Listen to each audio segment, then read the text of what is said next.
Welcome back, fans and regular listeners of Mindful Things, and welcome to new listeners. Did you guys hear that? It was kind of like my riff on Matthew McConaughey. All right, all right, all right. But I went like, okay, okay. Nah, it doesn't work. It doesn't work.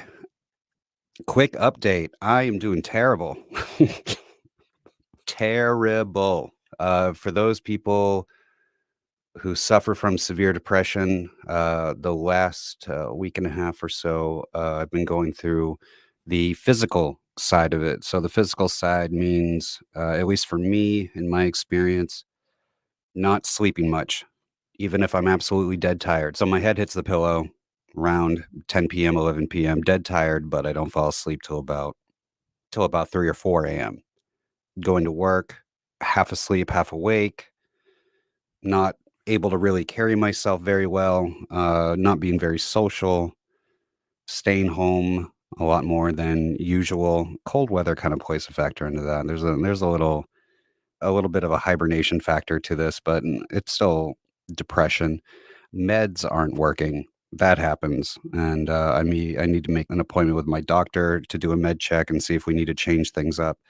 The recreational cannabis isn't working. Nothing's working, and I end up just thinking more, and that makes me more depressed.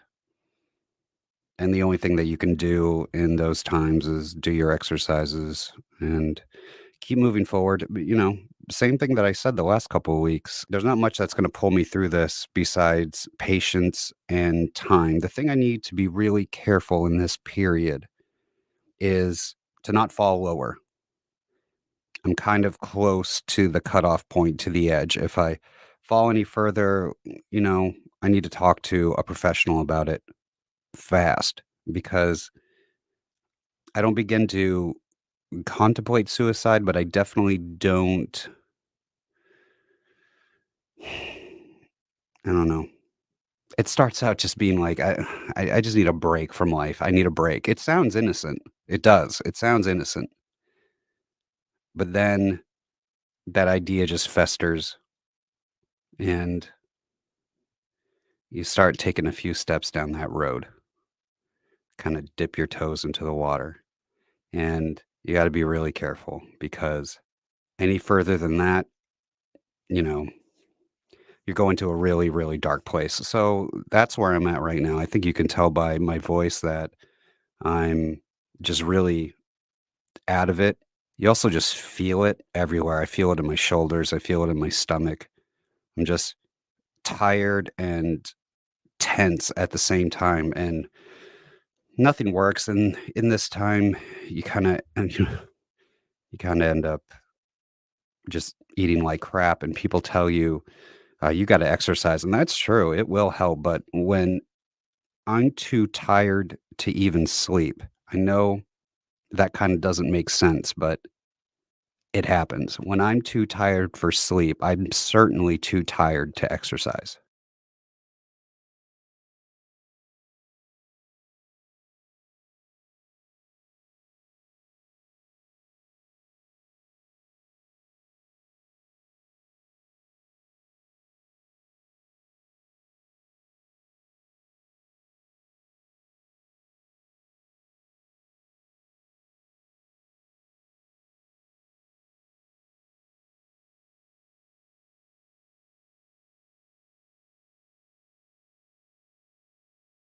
I want to look at the system that creates an Academy Award for being one of the most negative and vile human beings on the face of this earth, and rewards that system over and over again. And we are, oh, Monique got that Academy Award, yeah. Not even looking at the dynamics. Brother Morale says we're brainwashed. I think we more than brainwashed, but that's another story. And so then our image gets taken, made into Tiffany's. This is one of the most expensive jewelry sets. Now it's out of Africa. Each one of these pieces start at $10,000. But it's your image. Everybody wants your image but you. And so now you have to be chic and rich to have your image. Interesting. And that's your image too. That's what we see as our fashion statement. This is their fashion statement. This is our fashion statement. Can I get a witness? And so part of the issue has been, you know, we've talked about this before. How have we responded to all of this? But we got people who don't even believe slavery existed. They don't even want to talk about it. You can't resolve anything that you don't discuss. So we're in denial. And we have disbelief. And we have anger. We'll talk about all of these. We have passivity, where we just do nothing. We have ignorance, which is the bulk of us. And we have acceptance. So we just go along to get along. And of course, there's that helplessness profile, that it doesn't matter what we do, it's not going to make any difference. And so we just leave it to the Lord. Mercy. You leaving it to the Lord, and look what the Lord is doing. Come on. I just left Atlanta. I was invited by another church to talk about sex abuse in the church. In America, of course, you're innocent until proven guilty. Hello. But let me just talk about it for a second. Because the reality is that we as a people are always subjugated and subject to the belief that the church will be our salvation. And so the reality has been that we are blind. We turn a blind eye when it comes to what is happening within our system. We all know that from the Dante Stokes case right here in Baltimore. And so part of the issue is that's the exoteric issue. It's a sad travesty. It's a travesty that I'm glad came to the front, regardless of what the outcome people now know.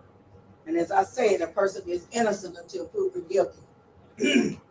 And so, but what we don't hear about is the underlying dynamics. How did you come to know about this in the first place? Guess what?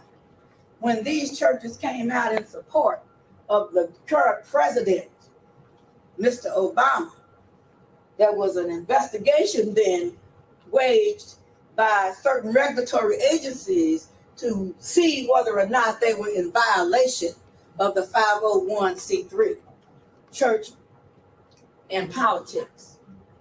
These mega churches run primarily by African Americans were advised and asked to turn over their financial records. Guess who didn't do it? Guess who didn't do it? And neither did he. And so it is some of our belief that this thing would have never come to the forefront had it not been about the money. Are you all with me now? Mm-hmm. So it's about the money. And because nobody cares about what happens to little black boys. That's right. Let's get real here.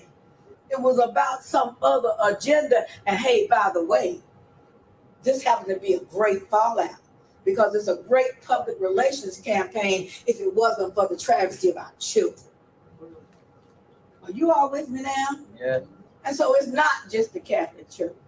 And then recently, this is Bishop Arnold out of Little Rock, my hometown. Just last week, one week before last, he stepped down with the largest church in Little Rock. Little Rock is not a big state. I mean, Arkansas is not a big state. He has 7,000 members of his church. It's the biggest church in Arkansas, black or white. He had to step down.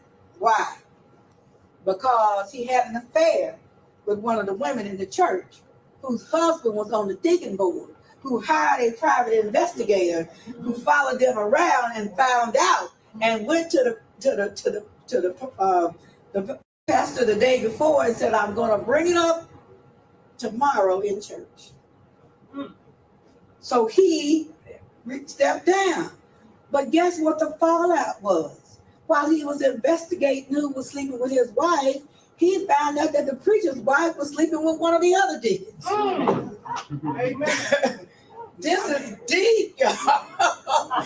This thing, and this is who you listening to in terms of what that reality is. Are you all with me? Wow. Yeah, and then we've got this other issue where people are trying to make a living, and his manager was the one that sexually abused him. So all of our children are exposed to things that should not be for children.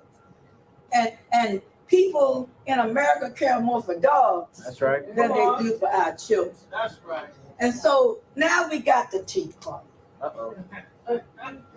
Mercy. They want to take us back to the good old days. And the Tea Party scares the living daylights out of me. And you should be afraid of them too. Because if the Tea Party has their way, you're going to be back in slavery again. Make no mistake, that's the agenda. But people are sophisticated now. And they don't say white versus black. They now claim liberal versus conservatives, Democrats versus Republicans. It's them and us, y'all. Let's just be realistic. And so they're banking on the fact that we don't care enough to do anything about it. And so these are the good old boys requesting the good old days. But this is what the good old boys did in the last snow in Washington, D.C. They put an effigy up, hanging, and had a sign in front of it that said Obama. This is what they do. This is what you're going to. And then this is a magazine that is in the white right. And look at what you're looking at. You're looking through the barrel of a gun, people. What kind of subtle information is going there? You see what I'm saying?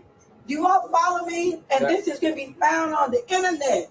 This thing, the government says there is a resurgence of white supremacist websites unlike there has ever been in the history of the United States of America. That's right. Excuse me, United States of America.